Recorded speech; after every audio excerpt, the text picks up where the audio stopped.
Lembra daquele equipamento antigo da SEW que eu perguntei se vocês queriam um pouco mais de informação? Então, já me arrependi de ter perguntado. Mas já que eu perguntei e vocês falaram que queriam, eu vou mostrar um pouco como que começa um projeto desse. Não vou mostrar o projeto atual, porque senão vou ter que explicar coisa demais aqui, vai virar uma série de vídeos gigantesca. E eu ainda nem terminei do Sysmax Studio, então vamos com calma.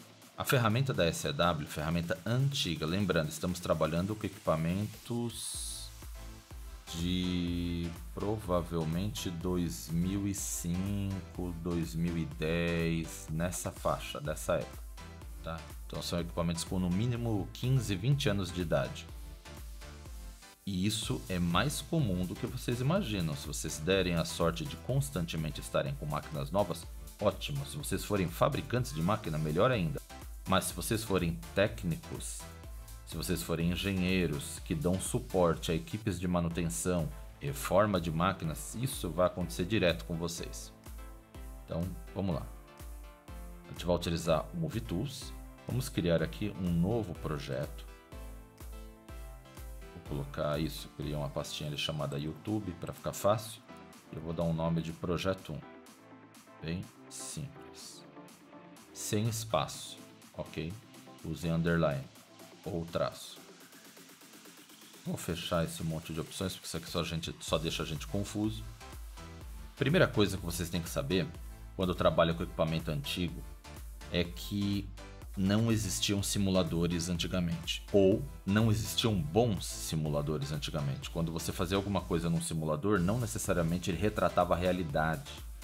Então, geralmente, a gente desenvolvia as máquinas no pé da máquina, desenvolvia o projeto da máquina do lado da máquina. Isso tem um lado muito bom, que você faz e já testa, você já tem um laboratório ali mesmo. Isso tem um lado muito ruim. Por exemplo, nesse projeto específico, eu estou a 3.000 quilômetros de distância do meu cliente, então eu estou fazendo isso à distância, e estou trabalhando com uma máquina de algumas toneladas. A peça que ela faz tem 3,80 metros de diâmetro, essa é um pouco menos, 3,20 de diâmetro por 30 metros de comprimento. Então, imagina, é uma carreta, basicamente, que eu controlo ela à distância daqui. E é uma das linhas de produção daquela empresa, eles têm várias. E eu não posso simplesmente parar a linha para ficar testando. Então esse é um problema que a gente enfrenta quando está com equipamentos antigos, quando a gente não pode simular. Eu não posso parar a linha. Ou eu posso parar por tempos muito curtos, muitas vezes. E nesse caso específico que eles não tinham backup, no momento que eu parar a linha e descarregar o programa pela primeira vez, ela para completamente e só volta a rodar a hora que eu terminar. Então é uma corrida contra o tempo, tá? Então, vamos lá. Deixa eu explicar como que começa um projeto para vocês. Então, numa situação onde você está do lado da máquina, você vem aqui na parte de baixo do software, aqui na rede, e você escaneia a rede. Uma vez que você escaneou, ele vai trazer todos os equipamentos que estão conectados ali.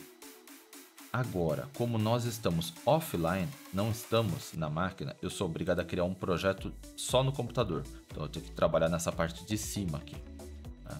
Então eu vou criar aqui uma nova struct node só para criar uma separação. Eu vou colocar aqui um módulo serial que vai fazer a comunicação e vou criar uma nova unidade que seria o nosso CLP, tá? O CLP desse projeto específico, para minha sorte, é o mais antigo de todos. É esse aqui, ó, o Basic DHP 11B. A maior parte da documentação, se vocês olharem no site da SEW, fala desse aqui, ó, DHE 41B ou desse DHF 41B e desses para os mais novos. Esse DHP 11B, ele, além de ser bem limitado, ele tem pouca documentação. Muitas vezes você olha no manual, você olha na documentação das bibliotecas, a hora que você vai usar, ela não funciona. E às vezes ele deixa você colocar na hora que você vai compilar da falha, porque não é feita para essa CPU. Então isso é uma coisa muito... A documentação da SEW, pelo menos dos equipamentos antigos, deixa muito a desejar. Os engenheiros da SEW não. O suporte deles é muito bom, não posso reclamar. Liguei para eles umas 4 ou 5 vezes nas últimas semanas. Tá certo que eu procuro não fazer pergunta idiota, mas fui muito bem atendido. Então o pessoal deles é muito bom. Agora a documentação, meu Deus. Ok. Então vamos acrescentar aqui um CLP, nosso PLC. E nós temos nesse projeto mais 2 drives. Então vem aqui, uma nova unidade. Vou colocar um Move Drive B. Aqui, esse aqui. Move Drive B. Nós temos qual que é o modelo dele. Deixa eu olhar na minha cola aqui. Vocês podem até olhar a minha cola também, se vocês quiserem. Aqui, ó. Aqui. Essa é minha colinha. Esse daqui eu fiz um print do projeto que eu estou trabalhando mesmo. Das propriedades, só para a gente usar exatamente o mesmo modelo. Então eu tenho um 5A3. Ok.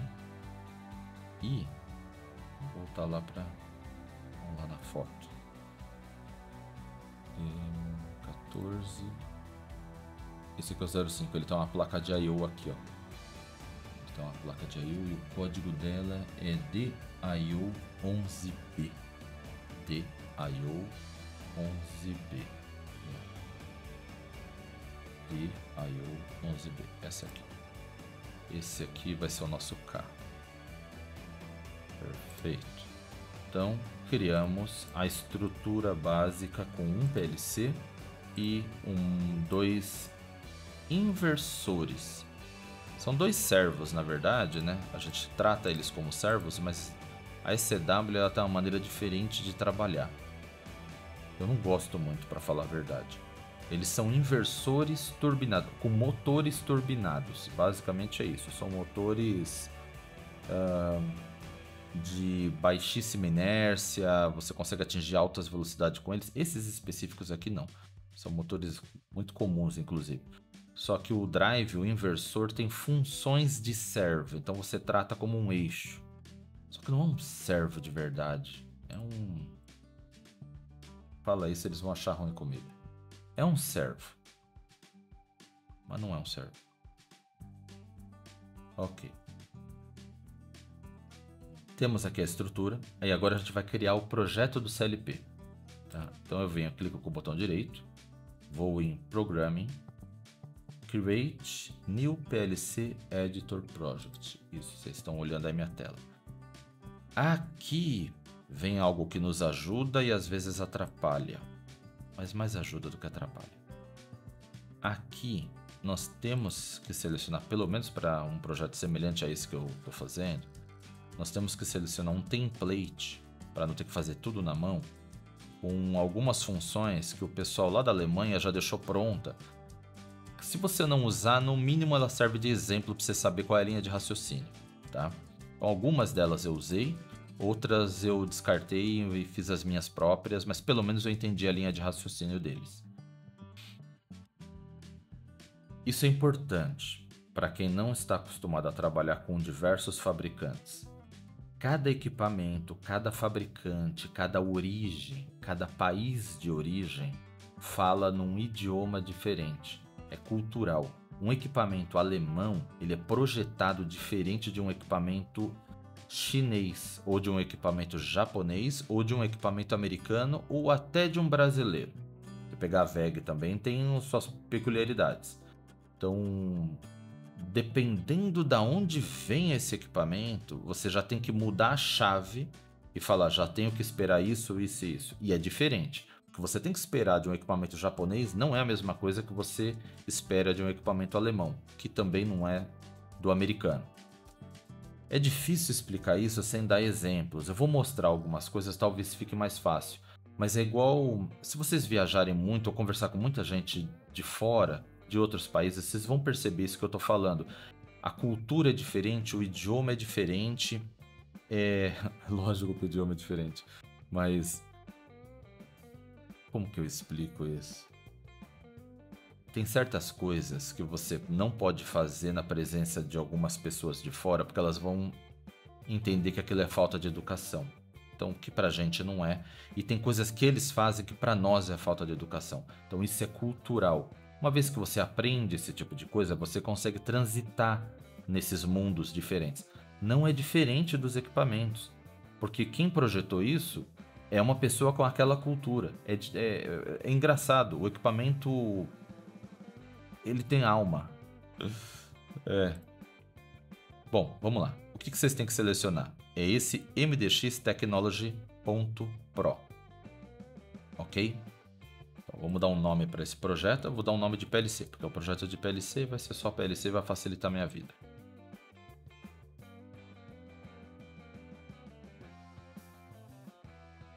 Para quem não está acostumado, esse ambiente aqui, esse ambiente de software é o ambiente CodeSys. Muitos equipamentos, os mais novos estão mudando um pouco, mas os mais antigos, a maioria dos equipamentos que trabalham no padrão IEC 61131-3 utilizava ou ainda utiliza esse ambiente de desenvolvimento.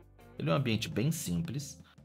Esse mais antigo dá trabalho, não tem muitas funções, não é o ideal de se trabalhar, tá? Ele não tem muitos recursos, mas ele tem o suficiente para a gente trabalhar e ele tem certas particularidades, tem certas coisas meio que escondidas que você tem que saber onde olhar, tá? Então eu vou tentar passar rápido em algumas coisas aqui, talvez ajude os desavisados, quem não está acostumado, tá? Vamos lá, deixa eu fechar tudo. Ele criou um projeto. Como funciona um projeto no CodeSys? Isso não é só da SCW. Se você vier aqui embaixo, vocês conseguem ver? Consegue. Aqui, ó, em Resource. Deixa eu ver se eu consigo melhorar isso. Aqui. Aqui embaixo, se vocês vierem nessa aba, vocês terão aqui em cima uma série de variáveis. Aqui são as Global Variables. Aqui você tem tudo no mesmo lugar. As bibliotecas que ele já importou nesse template, né, nesse exemplo de projeto. Deixa eu descer um pouquinho, daí fica mais fácil. Isso. E aqui nós temos PLC Configuration. Deixa eu só mostrar uma coisa para vocês. Ah, tá. Já vou mostrar isso. Pera aí. Aqui a gente tem o PLC Configuration e tem o Task Configuration. Task Configuration é importante. Por quê? Porque é aqui que a gente vai configurar a nossa tarefa. O que é isso? O sistema operacional de tempo real, que está dentro do equipamento, ele vai chamar o programa que nós estamos desenvolvendo. Ou num certo tempo, que a gente programa ele aqui, que seria essas tasks temporizadas, ou no menor tempo possível, que é quando ele acabou de executar o programa, ele volta e executa de novo. Acabou, volta e executa de novo. Só que isso pode ter um tempo variável.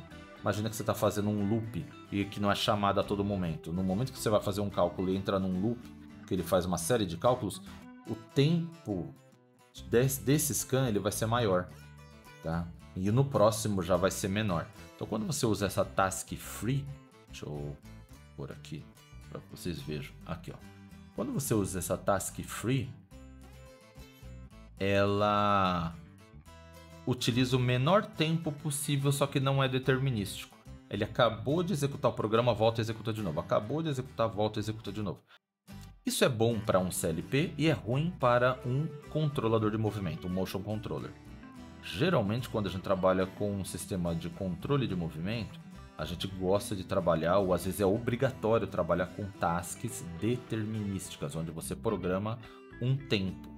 Lá, 2 milissegundos, 5 milissegundos, 1 milissegundo, 10 milissegundos, não sei, depende do equipamento. Eu verifiquei na documentação aqui da CW e vocês podem ver que o próprio template deles faz isso. Eles recomendam a gente usar essa task free. Eu acredito não, eu tenho certeza, que é devido à limitação de recursos desse hardware. Então, ele não tem muito recurso, você tem que usar tudo na maior velocidade possível para ver se consegue extrair alguma coisa dele. Tá? Você tem aqui, nessa task free, o programa PLC Prog, né, PLC_PRG, sendo chamado. E ele está aqui, ó, PLC_PRG. Nós temos também numa task, essa sim determinística, a que roda a cada 5 milissegundos, um outro programa que é esse VEMAIN. Nós não vamos usar isso aqui, mas esse VEMAIN, ele chama esse outro programa, é para Virtual Encoder.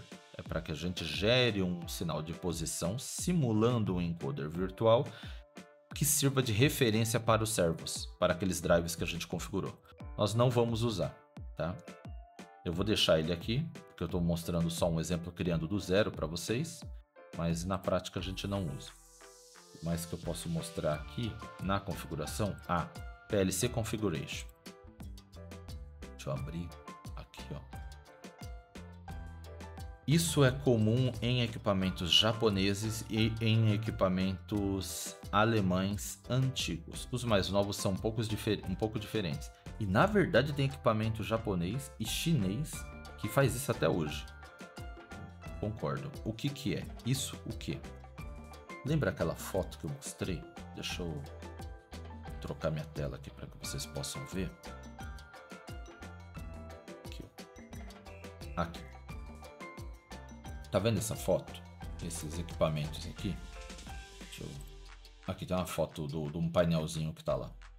Se vocês olharem, nós temos o que aqui? Nós temos o drive, próprio drive, dois drives, né? Um drive do molde e outro do carro. E nós temos esse slot aqui, ó, em cima e outro slot embaixo para colocar placas opcionais.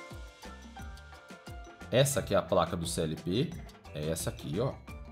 E aqui embaixo a gente tem uma placa de leitura de encoder, que poderia ser de leitura de diversos tipos de encoder diferente, diversos tipos de resolver diferente.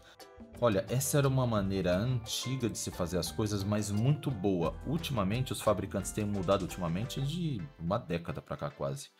Sei lá, uns 6 anos para cá no mínimo. Eles estão mudando isso. E confesso que eu prefiro a maneira antiga. Era mais flexível.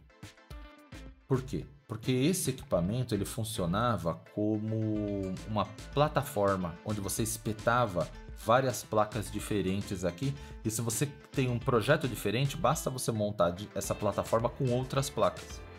Os equipamentos atuais, eles vêm de fábrica já configurados com uma rede específica, com uma entrada específica de encoder ou não, com uma placa de entrada segura. Isso já vem de fábrica, é um código diferente de equipamento, você tem que trocar o equipamento inteiro.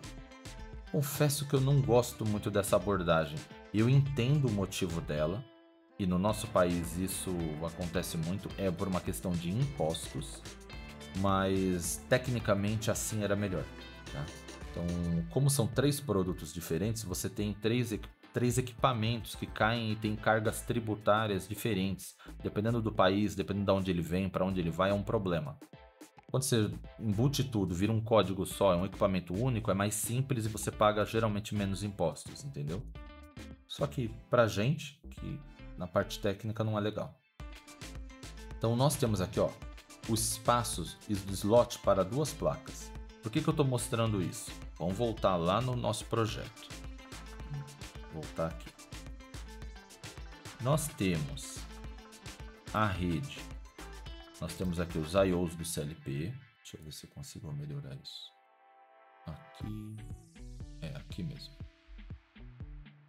Nós temos aqui os I/Os do CLP. Nós temos a rede. Nós temos 2 redes CAN nesse equipamento, tá? Que são CANopen, mas a ECW criou um protocolo muito... Pegou a CANopen, fez certas mudanças e criou um MoveLink, um protocolo próprio deles, mas é uma rede CAN. Para quem está acostumado, não é diferente de uma rede CAN.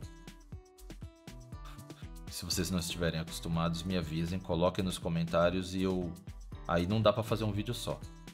Aí tem que virar uma série de vídeos só para explicar o histórico, de onde veio, como que funciona, como que você pensa quando está usando uma rede CAN.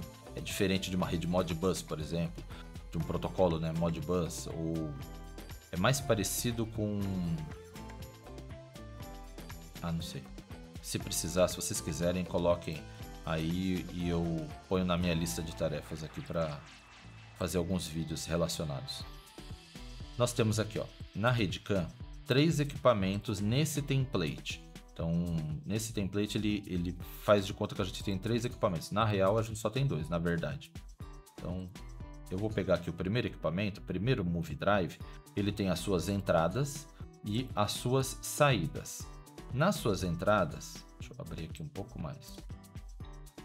entradas e saídas. Olha só a complicação que é esse negócio. Não, não é complicado, mas você tem que saber disso. Se você não souber, você apanha pra caramba e não sai do lugar. Ó, tá vendo aqui onde nós estamos vendo as entradas do Movie Drive B?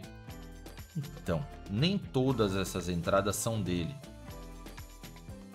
Da entrada do bit 0 até o bit 7, daqui até aqui, são as entradas do inversor. Do bit 8 até o bit 15 são as entradas da placa opcional. Deixa eu mostrar de novo a placa opcional para vocês verem. Essa aqui especificamente. Então, aquelas primeiras entradas, elas estão... Putz, agora eu não lembro se é nesse conector ou nesse. No X... Acho que é esse de cima. Acho não, é porque aqui está entrando os sinais dos fins de curso. Então é aqui mesmo. X13, ó. Depois eu olho no manual, se for o caso eu corrijo isso depois, mas é isso. Aqui estão as entradas do inversor, ou o servo nesse caso, né? E aqui são entradas opcionais. Entradas opcionais, entradas de um cartão opcional, saídas de um cartão opcional. Entradas do inversor, saídas do inversor. Só que lá no programa, deixa eu voltar lá para vocês verem, tá tudo junto e misturado.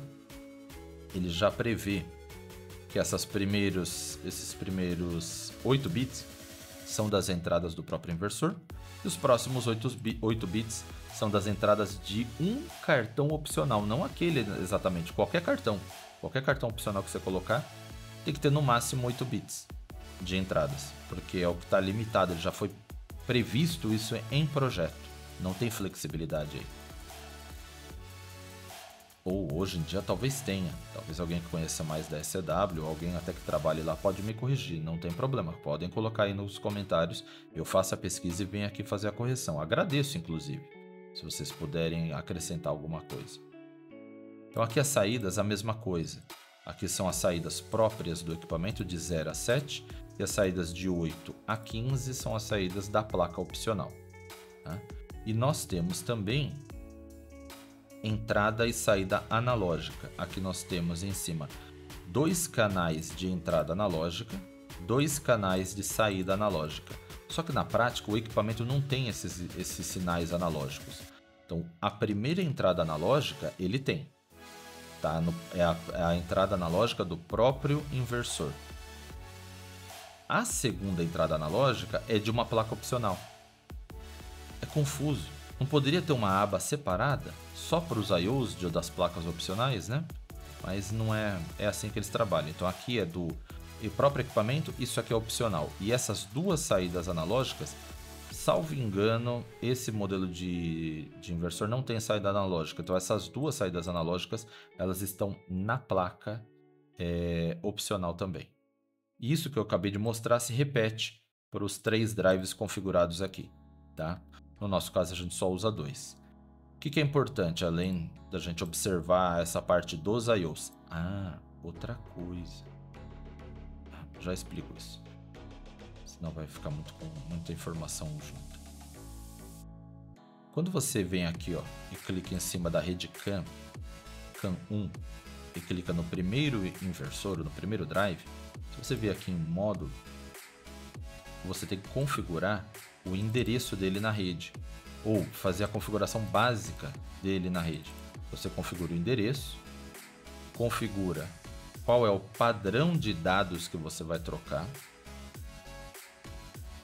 São os PDOs. Pesquisem sobre isso, tá? Os PDOs são Process Data Object. Process Data Object. Pesquisem sobre isso. Então, redes baseadas em CAN, a própria rede EtherCAT utiliza PDO, a rede Profibus utiliza PDO. Então, são objetos de comunicação. Tá? São variáveis, vamos pensar assim. Não são variáveis, são objetos. São estruturas de dados, pequenas estruturas. Tá? Então, ele tem algumas pré-definidas, você não configura muita coisa. Você só usa o que ele tem. Tá? Você não tem flexibilidade para montar a sua própria PDO, acrescentar coisa, tirar. Até tem, mas é lá dentro do software. Para todos os efeitos, nesse momento, faz de conta que não tem. E é isso. Então o que nos interessa aqui é a data profile, qual é o padrão, todos têm que estar no mesmo padrão. O endereço do eixo e a velocidade que não está aqui. A velocidade está no de cima aqui, ó, tá no, aqui. Baud rate, tá? Baud rate, que é a velocidade da rede. Essa velocidade também tem que estar configurada em cada um dos equipamentos na rede, senão você não consegue estabelecer comunicação. Essa é a configuração mínima de hardware. Mínima. E aí a gente vem para a configuração de software ou para o programa em si. Tá? Uma coisa que é importante, que eu ia comentar agora há pouco, e faz uma diferença tremenda vocês saberem disso, porque é um detalhe. Quando você sabe, ok. Quando você não sabe, você apanha pra caramba. É isso, ó.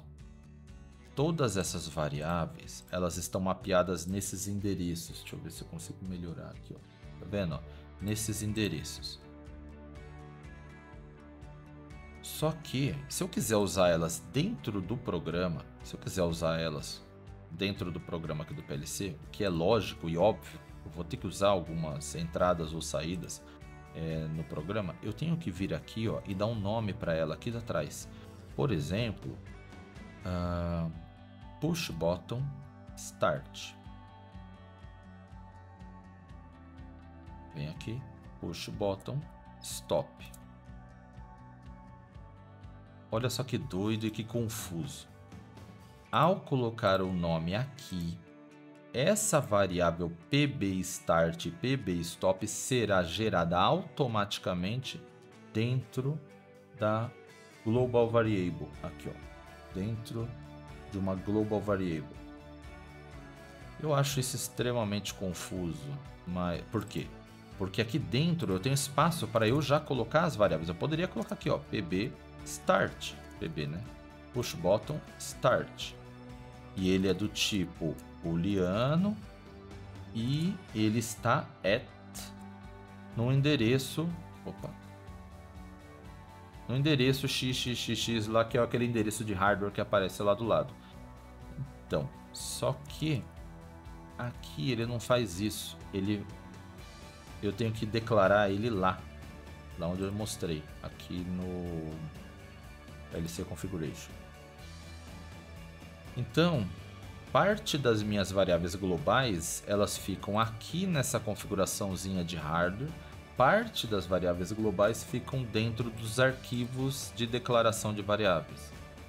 E aí, a hora que você roda e entra online, você percebe que tem variáveis que aparecem lá que você não criou dentro do arquivo. Por exemplo, variáveis que eles chamam de H e I. São variáveis de sistema que são criadas automaticamente. Então você imagina, tem as variáveis H e I, que são de sistema, são geradas automaticamente. Você tem as variáveis que são colocadas aqui para fazer o link com o hardware. E você tem as variáveis globais, propriamente ditas, que estão dentro dos arquivos, propriamente dito, de declaração de variável global. Então são 3 lugares diferentes que geram variáveis, ou você declara variáveis, algumas sendo declaração do próprio sistema, e que são globais. Então não está centralizado, não está num lugar só. Saibam disso. Não tem muito o que reclamar, é só usar. E é bom vocês saberem, eu demorei um pouco para entender isso, porque eu já estava desacostumado a trabalhar com codesys antigo, né? E apanhei um pouco para lembrar disso. Ok, então agora viria a configuração de software. Então aqui vem a configuração de hardware de cada um dos equipamentos. Tá? Vou mostrar uma coisa. Ó, esse aqui é o primeiro Move Drive, certo? Ele está com o endereço 1. Esse aqui é o segundo, está com o endereço 2. Não aparece aí para vocês? Oh, meu Deus. Pronto. Voltando. Esse aqui é o primeiro Move Drive, ele está com o endereço 1. Esse aqui é o segundo inversor, segundo Move Drive, ele está com o endereço 2 aqui. Lá nos inversores, lá na configuração, aqui a gente tem a configuração do CLP, aqui. Aqui onde eu tenho os inversores propriamente ditos, eu tenho que clicar aqui ó, com o botão direito, venho em Startup, Program Tree, árvore de programa. Aí aqui eu configuro nos parâmetros 800 e alguma coisa, Serial Communication, tá vendo? Então eu tenho aqui, só que não é aqui, é aqui ó, 88. Serial Communication S-Bus 1. Esse pessoal, nessa época da década de 2000 ou antes, que fez o projeto desses equipamentos, eu sei porque eu já trabalhei com eles no passado. É um pessoal confuso. Nós temos vários lugares diferentes para configurar coisas que parecem ser a mesma coisa. Não são, mas parecem ser. Tá? Então aqui você tem o S-Bus 1. É a configuração do Move Link no CAN Bus, no CAN 1. Tá? Aqui eu sou obrigado a colocar o endereço 1 ou 2. No meu caso, esse é o 1. E aqui a velocidade da rede. Aqui o carro a mesma coisa. Eu vou lá em parâmetros. Vou no S-Bus 1. Esse aqui é o endereço 2. Enter. E aqui também 500 kBaud. Eu poderia colocar 1 mega, mas lendo a documentação, eu percebi que quando eu coloco 1 mega, não são todos os equipamentos que conseguem se comunicar ou existem certas restrições. Esse equipamento ele é muito limitado, então ele não, o que eu entendo, ele não tinha a capacidade completa de trabalhar comunicando numa velocidade um pouco mais alta. Esse era o limite de velocidade para todas as funções. Quando você sobe um pouco, por exemplo, Move Track, se não me engano, você já não consegue colocar na mesma rede. Tá? Então existem alguns equipamentos, algumas limitações. Para evitar isso, para evitar mais variáveis, mais coisas para eu ter que lidar, eu deixei no padrão de 500K. Ok? Então vocês têm que fazer essa configuração, descarregar isso no inversor e aí aqui na configuração do CLP configurar a rede também, né, dessa forma. E aí eles vão começar a conversar, vão começar a se comunicar. Ok? Isso é o mínimo do mínimo do mínimo para a configuração de hardware. E aí vem os programas propriamente ditos, que são esses programinhas aqui, ó. Isso aqui são function blocks. Esses aqui são os únicos programas criados. O resto é tudo function block, que foi desenvolvida lá na Alemanha para simplificar a nossa vida. E ajuda, viu? Ajuda, por incrível que pareça. Se eu abrir aqui, ó, o programa, vocês vão ver que eles enfiaram tudo dentro de um blocão.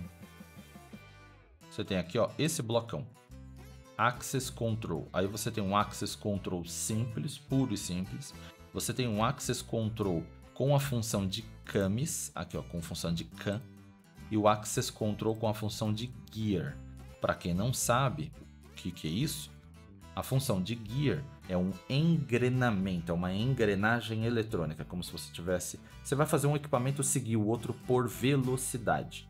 Então um está com uma certa velocidade, por exemplo, de 1500 RPM e o outro vai estar com 2/3 disso, 1000 RPM.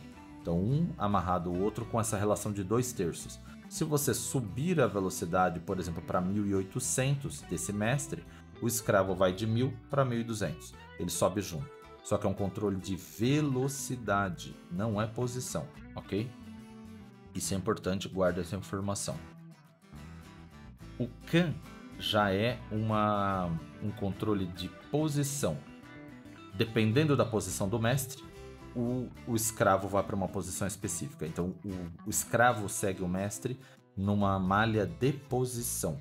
Isso tem benefícios e problemas. Eu prefiro muito mais trabalhar com o CAN, muito mais trabalhar com seguindo posição.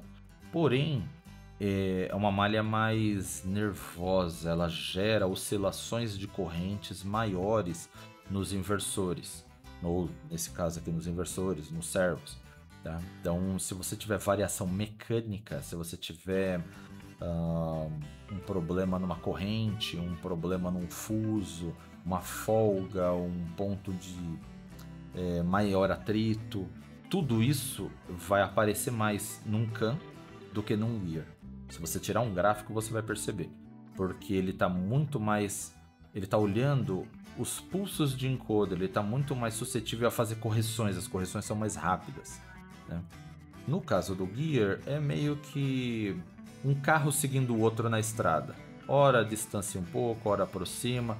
Você tem uma certa flexibilidade. Ele tenta manter esse sincronismo, ele mantém, na verdade, um sincronismo de velocidade, mas não de fase. Exemplo, 2 carros, um do lado do outro com a mesma velocidade. Um deles faz um desvio e volta. Esse caminho um pouco maior que ele fez, faz com que ele fique para trás. E depois ele vai continuar com a mesma velocidade, só que agora um pouco defasado, um pouco atrás em relação ao carro do lado. É isso que acontece nos servos e nos inversores. Se um deles encontrar uma resistência e ele atrasar, ele não compensa esse atraso. Ele vai atrasar, vai corrigir a velocidade, voltar para a velocidade de sincronismo, porém atrasado, porém agora defasado, um pouco distante, e vai permanecer nessa distância. No Camis isso não acontece, tá? Ok, aqui a gente tem os blocos de exemplo. Em outro momento eu entro dentro desses blocos e mostro o que tem aqui. Posso mostrar, mas eu não vou dar grandes explicações. Então, se você vier aqui, ó, Access Control CAN MDX. Então, a gente vem aqui no controle de CAN, Access Control CAN MDX. Dentro dele você tem um bloco de entrada. Lá embaixo você tem um bloco de saída. Cadê ele? Aqui, um bloco de saída. E alguns blocos intermediários para controle de velocidade, posição, posição em módulo, jog. Eles têm 2 tipos de jog, um jog de velocidade, um jog de posição. Meio estranho, eu uso isso, mas eu não chamaria de jog. E home, referenciamento, e posicionamento relativo, e o bloco propriamente dito de Camis, que na verdade é um bloco que eles criaram, que é esse outro aqui, que tem algumas funções bem básicas de Camis aqui, não todas, bem básicas. Você tem basicamente uma seleção de tabela de Camis, um Cam in, que é um engrenamento, e um Cam out, aqui, que é um desengrenamento. Você engrena, põe um escravo para seguir o mestre, e você desengrena, você desacopla um do outro. Só isso. Existem outras funções disponíveis, mas não estão aqui. Nesse template só tem isso. E ele é bom, te ajuda a se localizar, mas qualquer projeto sério, que é o que eu estou fazendo ali, qualquer coisinha que tem que somar mais do que 2 mais 2, vai usar mais do que isso aqui. Então você tem que fazer os seus próprios, modificar, alterar. E aí vocês vão ouvir o que eu escutei, que é, olha, o alemão... A resposta que o alemão nos dá é a seguinte: a gente já fez esse bloco de exemplo para facilitar a tua vida. Se você mexer nele, problema teu. Você está entrando em terreno obscuro. Só que isso daqui funciona para esteira e batedeira de bolo. Não vai funcionar para muito mais do que isso. Então qualquer coisa, se tiver que engrenar 2 eixos, uma coisa um pouquinho diferente do que está ali, ele já não faz, você tem que fazer na mão. E aí, boa sorte procurando a documentação, que é o que está acontecendo comigo. Acho que vocês estão vendo que eu estou um pouco revoltado com eles, né? Mas tá saindo. Na hora que o projeto sair todo aqui, eu mostro como que ficou, pelo menos por cima. Não vou dar grandes detalhes, porque senão eu vou ter que fazer 50 vídeos. Mas eu acho que isso ajuda quem está começando. Esse é o meu propósito. É para isso que eu estou fazendo esses vídeos. Eu faço porque eu gosto, porque eu quero aprender um pouco sobre audiovisual, que é um terreno desconhecido para mim, não conheço, estou aprendendo agora a lidar com o YouTube, a gravar o áudio, gravar o vídeo, sincronizar, editar. É uma coisa interessante, é legal. Eu não tenho tempo disponível para fazer muita coisa, infelizmente, mas é legal, eu gosto. E principalmente, já que eu estou aprendendo a fazer isso, por isso que eu tô colocando na internet. Já que eu tô aprendendo, alguém, você aí do outro lado, pode aproveitar, pode aprender um pouco daquilo que eu sei nesse processo que eu também estou aprendendo a como gravar, como editar, como fazer as coisas. E não sei, pode virar uma interação legal. E eu gosto de ensinar, tá? Eu gosto. Eu gosto muito de aprender e gosto de ensinar. Então, não sei. Eu acho que falta muita documentação, falta material bom em língua portuguesa. A gente tem muita gente boa aqui e é muito desvalorizada. As pessoas aqui têm a síndrome do vira-lata. Ah, o lá de fora é melhor. O engenheiro de lá é melhor. Meu, os caras são tão burros quanto a maioria das pessoas por aqui. Os caras são tão bons ou tão ruins quanto a gente. Então, não tem ninguém melhor do que a gente, do que para perceber as nossas necessidades, correr atrás. Acho que eu tô meio revoltado hoje. Bom, em resumo, eu coloco esses vídeos no ar porque pode ser que auxilie alguém a aprender. Facilite um pouco a vida de quem está aprendendo, ou mesmo de quem já conhece, mas não conhece desse equipamento. Lembre-se, quando você está aprendendo um equipamento novo, um fabricante diferente, uma linha nova de equipamentos, não interessa quanta experiência você tenha. Eu tenho muita experiência. Eu volto para a estaca zero. A diferença é que eu aprendo mais rápido, porque eu tenho bagagem. Eu tenho com o que comparar. Eu tenho um vocabulário maior. Basicamente isso, então eu aprendo e absorvo as informações mais rápidas. Ponto. Só isso. Essa é a única diferença entre eu aqui desse lado e você aí, se você não tiver a mesma experiência que eu. Só isso. Mas nós somos capazes. E te garanto que a gente é melhor do que muito gringo por aí. Ok. Por isso é só. Eu não vou. Por hoje é só. Não vou dar mais explicações aqui, porque senão esse vídeo vai ficar gigantesco e eu não quero entrar na programação disso daqui. Depois eu vou mostrar em blocos para ficar simples, para vocês entenderem o que foi feito. E espero que vocês estejam gostando e que tenha ajudado vocês aí do outro lado. E se chegaram até aqui, não se esqueçam, se inscrevam no canal, deem um like, compartilha com alguém que vocês achem que possa tirar vantagem dessas informações que eu tenho colocado no canal. E podem fazer sugestões de vídeos também, vai entrar numa lista. Assim que eu tiver tempo, aí eu faço, tá bom? Um abraço e até a próxima.